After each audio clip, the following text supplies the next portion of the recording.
Hey guys, my name is George. I'm also known as Redneck Tractors on YouTube and some of the Facebook groups. I'm also the proud owner of Riot, which is my heavily modified Sears Custom that I've spent a lot of time on. I don't have too much money in it, but I have just sheer amount of man hours. Um, but the tractor, here's the tractor. She's seen better days. The grill is non-existent, as you can see, and I have the battery out of it, and I'm doing some electrical work, and I figured I'd bring you guys along and show you what I'm doing. So, quick overview of the tractor if you guys do not know. This started a life as a bone stock Sears Custom 10XL that was painted. It was painted green and white. It looked good. The motor kind of ran. It needed some carb work and stuff like that, but it had a plow and everything like that. And my buddy Anthony Canton out in New Hampshire actually owned it. I am in Michigan. So he came out here. We did some trading and cash deals and stuff like that. And I wound up with this tractor, bone stock. It did not stay stock for very long. So it originally started off with a 4-inch rear stretch and just modifying the front engine plate to accept the John Deere axle. And the way I did that is I bolted it to the front engine plate, bent it, and then built to put 10 degrees of caster in it, and then built a cage or a frame around it to encase it. And then the stretch was done using a Sears Suburban frame. That's why I have two high-low levers here, or holes, and I stretched it 4 inches. Well, now all that's left of that Sears Custom 10XL is from here to this outer plate here, not this inner one, just this outer one.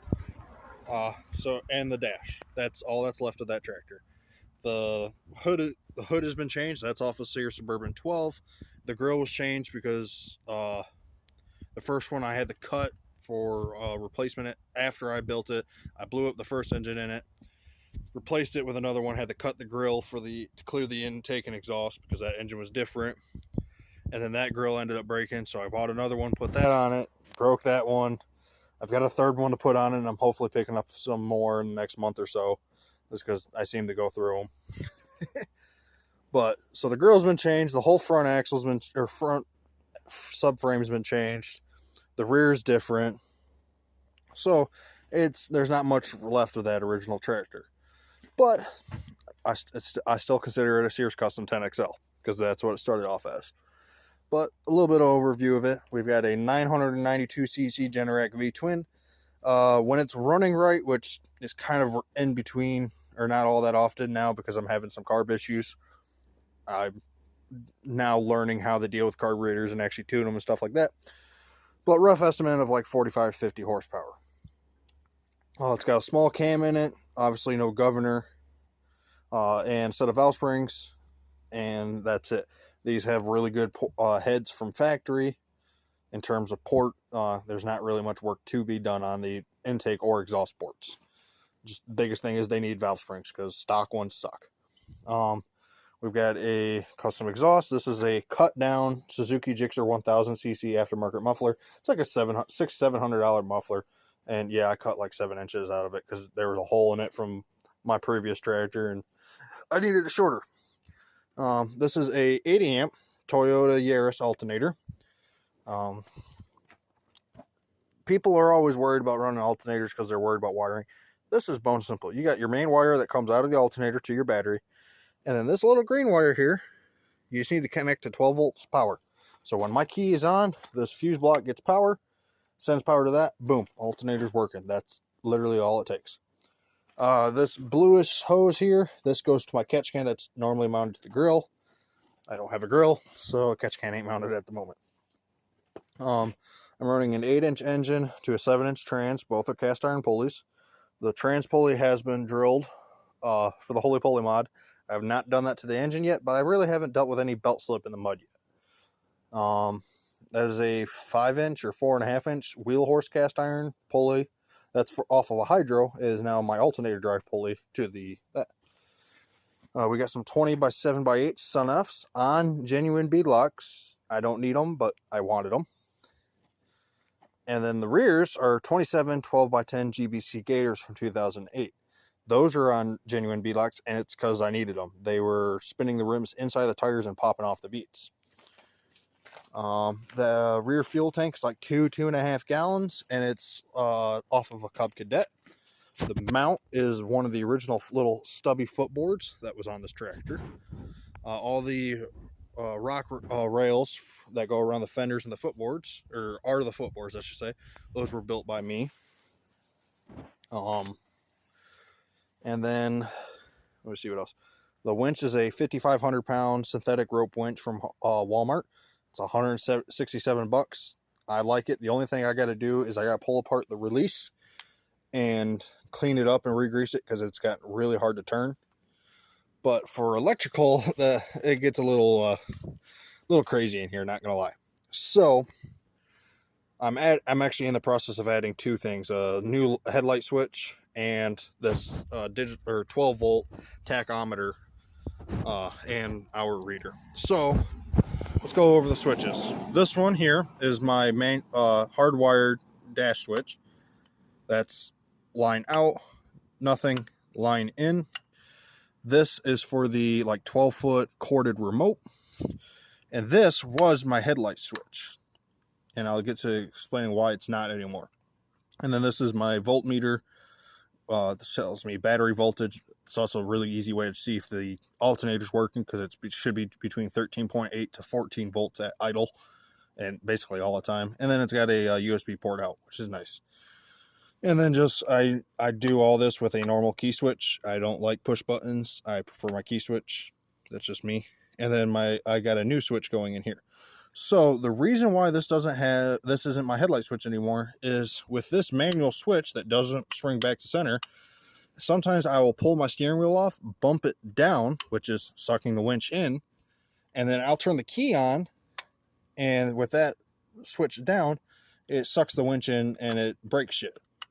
That is actually the part of the reason why I broke the replacement grill I put on this, is because I had the winch hooked here and it got turned on and it pulled it on. That's why that fairlead is bent backwards and touching the winch. So my former headlight switch is getting turned on. This, you have to flip this up, and then this switch will be able to control the winch. And that's just kind of a fail-safe thing. And then I've got the same style winch or switch here that is getting mounted here, and that will be my new headlight switch. And then this is a 12 volt tachometer. It's just got here's the wire, power, which is this red wire, ground, which is black, and then you wrap this yellow wire around the spark plug wire 5 times is what they say. And that reads when the spark passes through the wire, it creates a induction with this yellow wire, which this reads as and gives you the RPMs that way. So getting down in here, we have a 5-blade fuse block, which I do need to actually upgrade because I am running out of room. I've already had to piggyback the voltage gauge off the alternator wiring. But we got the voltage gauge here, former headlight switch, which is now the alternator or the winch switch. This box here, which is covered in mud, is my electric power steering computer. This wiring, this set of wiring goes down to the electric power steering motor and gearbox itself. This blue pack is the power and ground, and these are the signal, the wires for the sensor that's in there. And then we have my winch relay, and then this is a 50 amp circuit breaker that feeds power to the computer. And then down there, that is my hardwire switch, and then that's my winch remote switch. But you can see here's my steering shaft. This is quick release hex. This is a idler or steering column. The shaft passes through here. It's welded to this piece, which then is splined onto the electric power steering input shaft, which we then come down to the electric power steering. There's the sensor, the gearbox, and the motor back there. That which then goes to 2 universal joints, which then goes to the golf cart rack and pinion, which then goes to the rest of the steering. People are like, oh, that's way too much wiring, super complicated. Electric power steering is no harder to wire up than the alternator. It's literally one more wire, and that's just because I had to wire a ground. There's a power wire, a ground wire, and then a signal wire that goes into this right here. This little blue wire, that's the only wire needed. Girlfriend's home. But it's super simple, and wasn't like it was super. I spent more time fabricating mounts and figuring out how I was going to mount it than I did actually wiring it up. And then the 50 amp circuit breakers, because it calls for a 50 amp fuse from factory, and then I think it's like a 10 or 15 amp for the signal. But that's literally it. It's super simple. Yes, it's a lot of wiring, but it's all simple stuff. Do I know how this computer works? Other than I know it takes data from the sensor and does its magic thing and then sends data back out and tells the electric power steering, this is what you do. That's about it. I don't know how a computer works, but I know how to wire it to be as basic as possible, and that's about it. Headlights, I do have them. This runs to the running lights on them, which is the round halos, and then these are for the actual headlights themselves, which are bright. Like the round halos are about as bright as stock headlights, and then the actual headlights themselves are as bright as a light bar. They're nuts. But yeah, I figured I'd show you guys this, give you guys a little more in-depth to the electrical on this. If you guys have any more questions, let me know, and I will answer them as quick as I can. Thanks for watching, guys. Redneck Tractors out.